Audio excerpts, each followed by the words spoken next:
ჩვენ პრაქტიკულად მუხლები წავაჭერით სააკაშვილის დიქტატურას.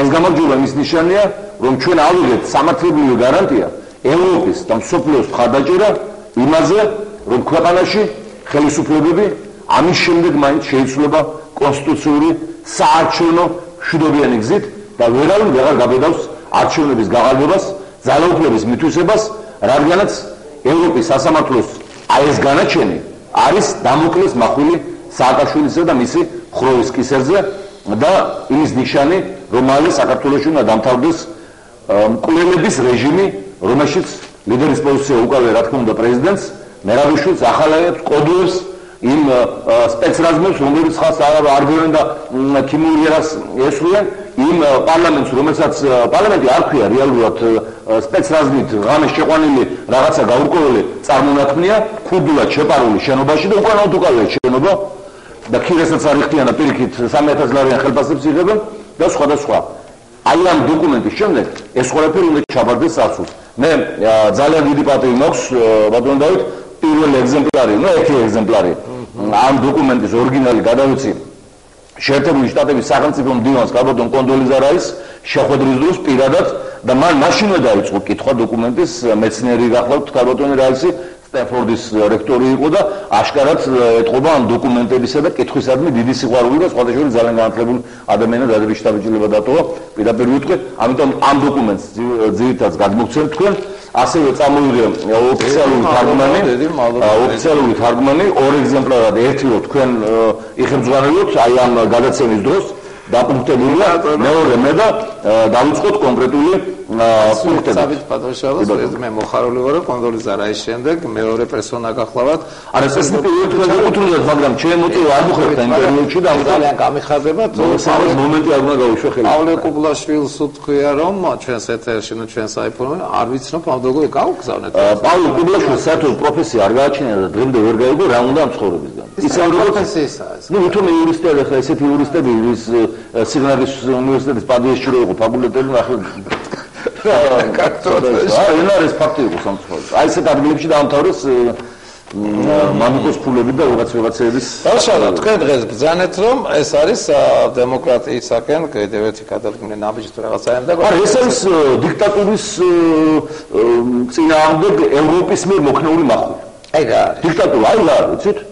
პირდაპირ ნაშრომი რომ 2004 წლის საპარლამენტო არჩევნები ჩატარდა ევროპის კონვენციების უხეში დარღვევით, ხელყოფით, რომ 2004 წლის პარლამენტი შეიკრიბა უკანონოდ, როცა არ ქონდათ მათ ამის უფლება, იმიტომ ამორიცხეს რაიონები შემაჯამებელი ოქნებიდან, ლეიბორისტული პარტია ცნობილია მსხვერპლად აი ამ ყველაფრისა, ხელისუფლებას დაკისრებულია გამეტავზე 10,000 евро გადასახდელად და ნუ პრაქტიკულად სააკაშვილის რეჟიმი არის მონგრეული და აგდია უკვე ერთი ფეხით ისტორიის სანაგვეზე. ეხლა პატარა ხელის საკურა უნდა. ის მეორე ფეხიც იქით მიეყოლოს. არ ყოფილა ევროპის და მსოფლიოს ისტორიაში პრეცედენტი, რომ რომელიმე დიქტატორული რეჟიმის მიმართ ასეთი სასამართლო გადაწყვეტილება ყოფილიყოს გამოდანილი. ეს არის პირველი შემთხვევა საერთაშორისო სამართალსა და ევროპულ სამართლებრივ სივრცეში, როდესაც მოქმედი რეჟიმი გაასამართლა საერთაშორისო სასამართლომ და მე მინდა მოგახსენოთ, რომ ამას არა მარტო საქართველოსთვის აქვს უდიდესი მნიშვნელობა, იმ ხალხებისთვის, ვინც იბრძვიან დიქტატურის ტირანის წინააღმდეგ, იჩაგრებიან არჩევნების გაყალბებით, თავსმოხვეული უზურპატორული ხელისუფლებების მიერ, მათთვის აქვს გადამწყვეტი მნიშვნელობა, რადგანაც ევროპის სასამართლოს გადაწყვეტილებები პრეცედენტულია. ანუ თუ იგივე დარღვევები მოხდება, აი აქ ოდესმე საქართველოში, იგივე და უარესი გადაწყვეტილება იქნება. ეს უკვე პრეცედენტია. ანუ სამართლის წყაროა ეს დადგენილება. ისევე როგორც თუ სხვა ქვეყანაში მოხდა ანალოგიური დარღვევა, აი ესეთი გადაწყვეტილება გამოვა და ამაზე უარესი. ამდენად ქართულმა ხალხმა და ქართული ხალხია აი ამ გადაწყვეტილების ავტორი. მისი ვაჟკაცობა, მისი მოთმინება, მისი ბრძოლის უნარიანობა, ყველაფერი გაითვალისწინეს იქ ევროპაში, როცა ამ გადაწყვეტილებას იღებდნენ. აი თქვენ თავდადება, თქვენი 20 გრადუსიან ყინულებში დგომა, გამოსვლები, ეს მიტინგები, იმ ქიმიურიერების წინააღმდეგ ბრძოლა, სპეცრაზმის წინააღმდეგ ბრძოლა, ყველაფერი იქნა გათვალისწინებული. თქვენ ხართ ავტორები, თვითონული მსმენელი, თვითონული მოქალაქე ჩვენი ქვეყნისა. ამდენად ამის ავტორი არის მთელი ჩვენი ქვეყანა, რომლის სწრაფო თავისუფლებისაგან შეუძლებელია შეაჩეროს ვიღაცა მკვლელების ბანდამ. ამიტომ მათ საქმე ძალიან მალე დამთავრდება, ამის პირობას გაძლევთ და პირველი სერიოზული მერცხალი თუ მტრედი უკვე მოფრენილია ევროპის დედაქალაქიდან. ეს არის ფაქტურად მუდმივობის რეზოლუცია ამ ხელისუფლებაზე, რომ მას არ შეუძლია ჩატაროს არჩევნები, ის აღარბებს არჩევნებს. ლაგოს ევროპულ კონვენციებს, აღოს ადამიანის ძირითად უფლებებს და თავისუფლებებს. ახლა მეტრი აღარ უნდა დაწეროს იმ სასამართლომ, ხო? ამიტომ აი მუხლობრივად განვიხილოთ. დავიწყოთ მუხლობრივად. ესეთ რა არის ხა მაყურებელმა დეტალებში ხო არ იცის.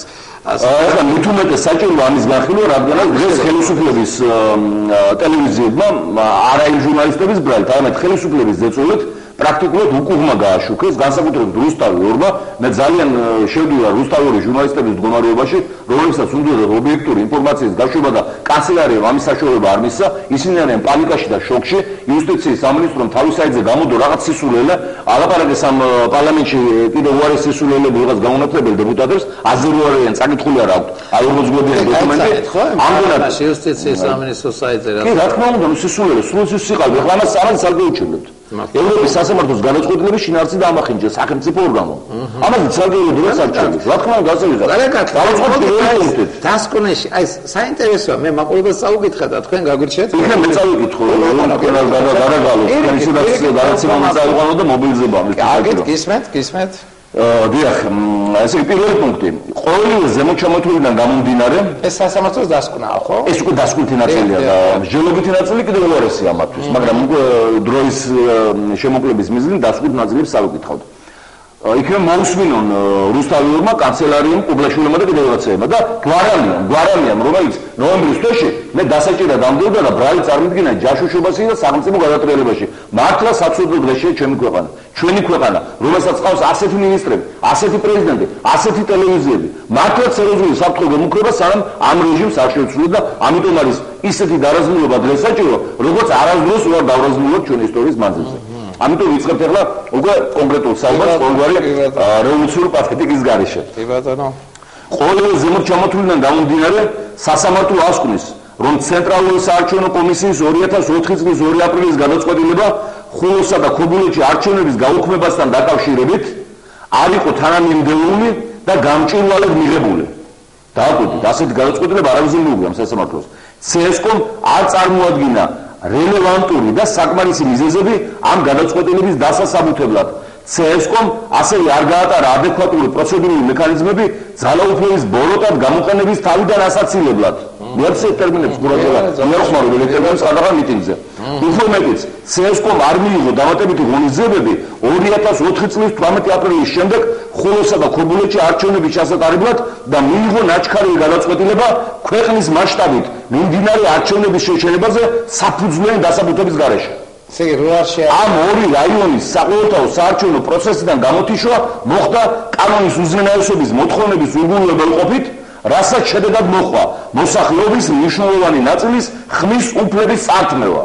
ეს გამარჯვებელია. ეხლა რა მოხდა 2004 წლის პარლამენტის არჩევნების დროს იმისათვის რომ ჩვენ არჩევებშივით სააკაშვილის პარლამენტში და მისი ნერვული სისტემა ყოფილიყო ასე ვთქვათ ხელუხლებელი დაკონსერვებული მდგომარეობაში, თუმცა ამანაც არ უშველო, როგორც ხედავთ უკვე ძალიან სულად გამოიყურება, ამას არ აქვს მნიშვნელობა. გაუქმნა ხულოში და ქობულეთში არჩევნების შედეგები და ისე რომ აღარ დაელოდა ხელახალ არჩევნებს და ახალან ჩატარებას, იქ ვითომ აბაშიძე უშლიდა ხელს. სხვა რაიონებში მოიგო, პირველზე გავიდა ბათუმში და იქ რა ქვია, შუახევში და იქ როგორ უშლიდა ხელს. შეიძლება ჩაეტარებინა, მაგრამ ჩვენ გავდიოდით პარლამენტში.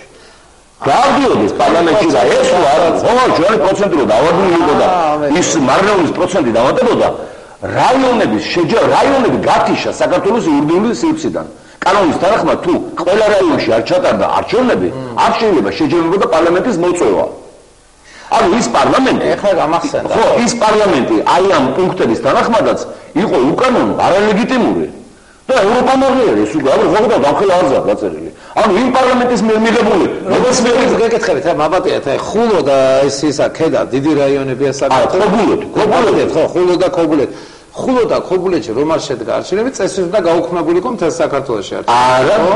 არ უნდა შეკრებულიყო პარლამენტის, სანამ არ ჩატარდებოდა ხელახალი არჩევნები. ამათმა აღარ ჩაატარეს ხელახალი, ასე აბაშიძე გუშლის ხელს უდო, აბაშიძე 6 მაისს გაარციეს. ეს უკვე იცოდნენ, მაგრამ ცენასე აბაშიძე გარბოდა. 7 მაისს შეატარებინა, 10 მაისს. რა პრობლემა იყო? იმისათვის რომ ჩვენ არ შევსულიყავთ პარლამენტში, წავიდნენ აი ამ საკუთარ ხელში და რა გამოისვეს თუ თან გონი 3 თუ 6000 ხმა დაგაკლეს რომ რაღაცა რაღაცა პროცენტი გვექნება. რა გვექნება გადავლახეთ. გაგვიყარეს როგორც ახლა მარნეულში და ბოლნეში და გარდაბანში და ზუგდიდში 100 ათასობით ხმები და დავადო პროცენტი. ეს გაასაჩივრეთ რომ გაყალბება მოხდა და ის მასობრივი ფალსიფიცირება გავასაჩივრეთ და ის გავასაჩივრეთ რომ პარლამენტი არის უკანონო 2004 წლის. და აღარ დასკვნა, ხო ხედავთ? წეს ეგეთი დასკვნა და აქვს რა. ფაქტურად მიჩნეულია უკანონოდ ის პარლამენტი და მის მიერ მიღებული ყველა განაცხადება, მეგობრებო, არის სარევიზიო. არალეგიტიმური და უკანონო. მათ შორის ამ პარლამენტის დანიშვნაც, ამ პარლამენტის საარჩევნო კანონის მიღებაც და ამ პრეზიდენტის არჩევაც, იმიტომ რომ ეს პრეზიდენტი ხო ამ პრეზიდენტის არჩევნები ხო ნოემბერში, იანვარში დაინიშნა 2004 წლის პარლამენტის მიერ. ხო, იგივე. იმ პარლამენტმა დანიშნა. ანუ პრეზიდენტის არალეგიტიმური გამოდის ამჯერობით, რადგანაც ის პარლამენტი არ იყო უფლებამოსილი ორგანო ემუშავა და კანონები მიიღო. ანუ ეს არის ფაქტურად გადატრიალება, სამართლებრივი და რევოლუციური გადატრიალება არა მარტო საქართველოში, არამედ